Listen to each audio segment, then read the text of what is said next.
রাসূলুল্লাহ সাল্লাল্লাহু আলাইহি ওয়াসাল্লাম বলেন, যে ব্যক্তি আমার 40টি হাদিস আমার উম্মতের কাছে পৌঁছাবে তার জন্য আমি কিয়ামতের দিন বিশেষভাবে সুপারিশ করব।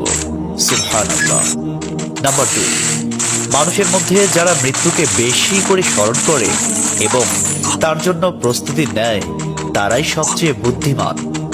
নাম্বার 3, প্রত্যেক জিনিসের জাকাত আছে, আর দেহের জাকাত হচ্ছে রোজা। নাম্বার 4, যে তার সময় আল্লাহর জন্য ব্যয় করে না তার জন্য জীবন অপেক্ষা মৃত্যু শ্রেয়।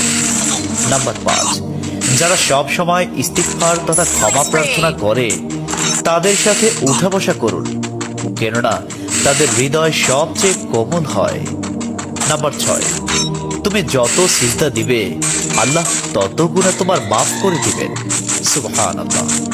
নাম্বার 7, সূরা ফাতিহা প্রায় 1000 রোগের ওষুধ। নাম্বার 8, হাতের তালুতে জ্বলন্ত আগুনের কয়লা রাখলে যেমন কষ্ট হবে তার চেয়ে বেশি কষ্ট হবে শেষ জামানায় ঈমান রাখতে।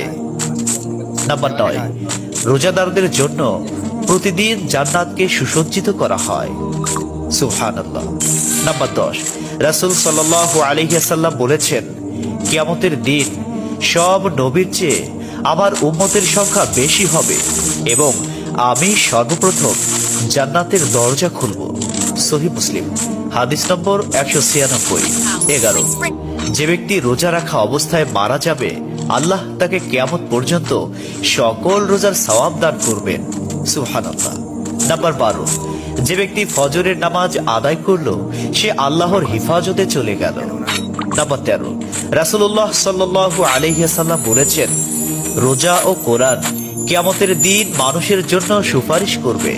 মুসনাদে আহমদ, হাদিস নম্বর 6626। 14, নবীজি বলেছেন, রোজাদারদের জন্য সবচেয়ে বড় খুশির সংবাদ হলো হাসরের মাঠে আল্লাহ সবার আগে রোজাদারদের সাথে সাক্ষাৎ করবেন।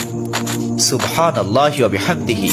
15, যখন রমজান আসে তখন জান্নাতের দরজাসমূহ খুলে দেওয়া হয়। 16, রাসূলুল্লাহ সাল্লাল্লাহু আলাইহি ওয়াসাল্লাম বলেন, যখন কোনো বান্দা আল্লাহর দিকে দুটি হাত উঠায় তখন তিনি তা ব্যর্থ বা শূন্য ভাবে ফিরিয়ে দেন না। তিরমিজি, হাদিস নম্বর 502। 17, হযরত মুহাম্মদ সাল্লাল্লাহু আলাইহি ওয়াসাল্লাম বলেছেন, একটি খেজুরের